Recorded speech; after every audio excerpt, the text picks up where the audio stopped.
société boo xam ne dafay baax dañ koy natt ci nan la ñuy téyee ay ndawam société bi nga xam ne dafay baax dañ koy natt ci cofeel ak yërmande bi nga xam ne danañ ko def ci xale yi ba nga xam ne danañu développer ci ñoom compétence wala lépp li nga xam ne mooy permettre suba ñu am ay mag ñoo xam ne danañ mel ni nga xam ne moom la ñu bëgg ñu mel.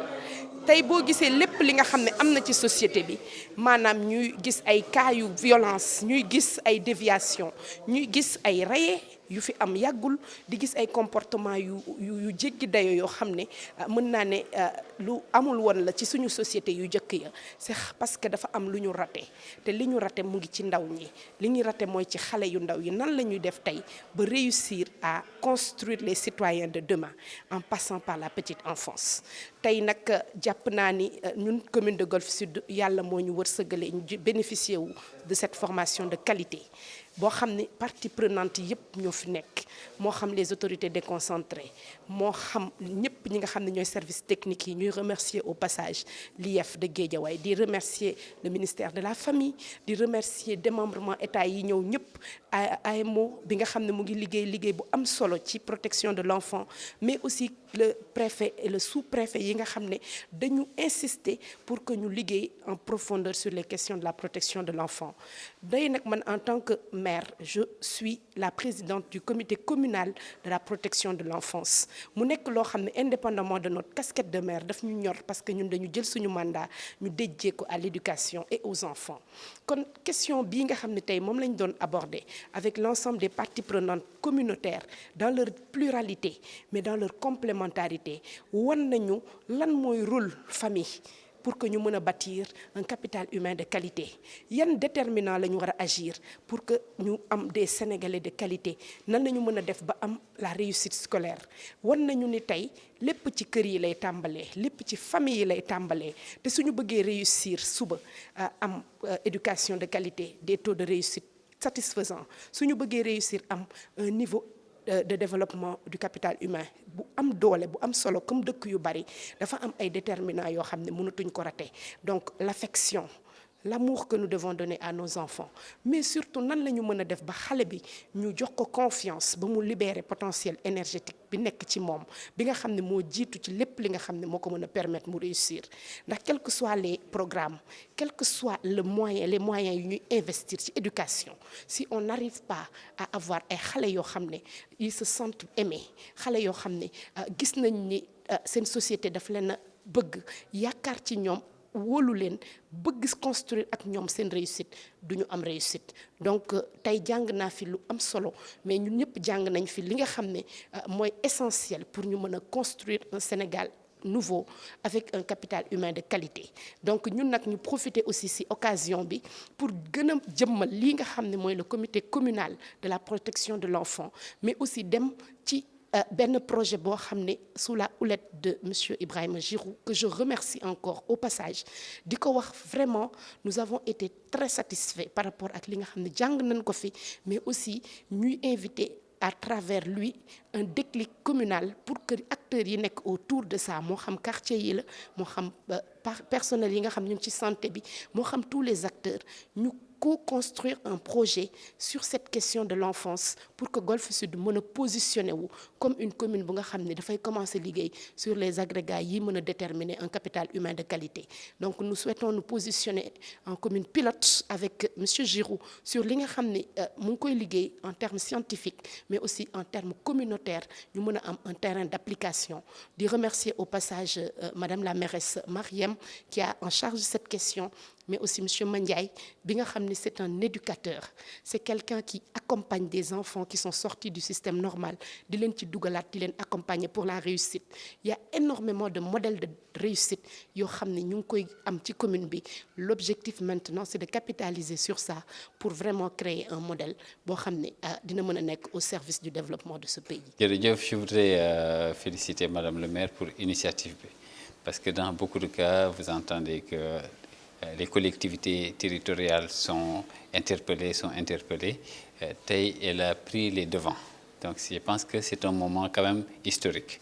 Parce qu'en réalité, l'initiative Mouidjelni pour faire de la commune un moment pilote pour servir la communauté, de créer ce qu'on appelle un rendez-vous historique entre la science et les communautés.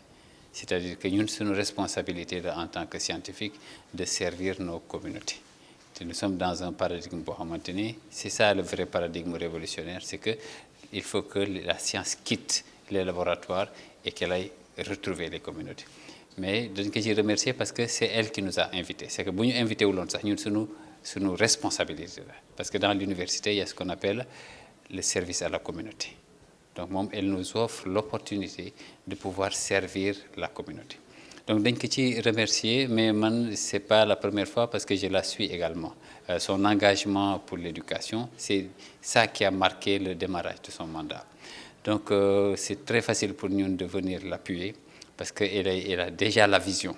Parce que je me souviens une fois, elle disait qu'elle est prête à tout investir pour l'éducation. Donc ça, c'est dès le démarrage de son mandat. Donc c'est pour dire que ça fait longtemps que nous suivons les positions et la vision de Madame le maire sur le plan du développement économique de la commune.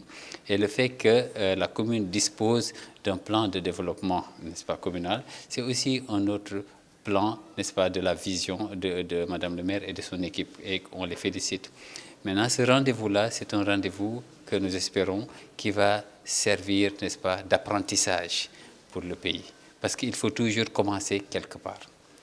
Et il faut qu'au Sénégal aussi, n'est-ce pas, nous apprenions à piloter de cette manière-là. Commencer par le portage. Et il faut un leadership. Parce que les meilleurs projets doivent être portés par les meilleurs leaders. Il faut un leadership très fort et c'est vrai qu'elle l'a assumé pleinement. Et si vous avez suivi la qualité des débats, vous sentez que l'équipe communale, vous voyez, il y a l'équipe pluridisciplinaire, mais une équipe multi-acteurs avec les acteurs associatifs qui sont là tout autour, n'est-ce pas, de Madame le maire pour constituer une sorte de task force capable de prendre en charge la question de la protection de l'enfance. Je pense que la grande nouveauté, c'est de pouvoir maintenant opérer sur le terrain en utilisant d'une part les connaissances scientifiques et d'autre part les sagesses traditionnelles et, n'est-ce pas, communautaires. On le commencer en parlant de la nécessité de commencer par la famille. Si vous voulez parler de la famille, vous n'allez pas compliquer le discours. Vous n'allez pas parler des racines carrées, vous n'allez pas parler de je ne sais pas quelle théorie. Vous allez parler des choses extrêmement concrètes, c'est-à-dire les valeurs, à commencer par l'écoute, la bienveillance, le respect, la gentillesse. Des choses extrêmement concrètes sur lesquelles on peut renforcer les capacités des parents pour que les parents puissent éduquer les enfants. Et vous avez entendu également Madame le maire sur l'aspect du capital humain. Dans tous les documents du Sénégal, on parle du capital humain. Mais nous avons la possibilité d'opérer, c'est-à-dire nous avons la possibilité de faire quelque chose de concret sur le capital humain en commençant par les adolescents. Donc un programme simple, parce que c'est en réalité muy compliqué, mais un programme très simple où on va rencontrer les adolescents de la commune, nous allons rencontrer les parents de la commune et nous allons leur donner la bonne parole. Parce que c'est avec la bonne parole que l'on éduque. Il faut renforcer les capacités, n'est-ce pas, la confiance en soi chez les parents. Et ce que j'ai beaucoup adoré dans ce que Madame le maire a dit, c'est le fait qu'on a compris qu'il faut commencer par la famille sénégalaise. La première école, c'est la famille sénégalaise. Les premiers éducateurs, ce sont les parents sénégalais. Et si vous regardez l'investissement public dans l'éducation nationale, vous allez voir que si vous regardez les dépenses en matière d'éducation, vous allez voir qu'après l'État du Sénégal, ce sont les parents sénégalais qui contribuent le plus dans l'éducation, beaucoup plus que la totalité des partenaires au développement réunis. Ça, c'est une information très importante. Ça veut dire que les parents sénégalais qui dépensent en matière d'éducation, c'est beaucoup plus important que tout ce que le Sénégal reçoit en matière d'appui au développement. Après l'État du Sénégal, c'est donc le parent sénégalais qui investit dans l'éducation. Donc ça veut bien dire que la personne avec qui il faut parler quand on parle d'éducation, avant tous les autres, c'est avant tout le parent sénégalais, parce qu'il est le deuxième contributeur, n'est-ce pas, dans les dépenses d'éducation au Sénégal chaque année.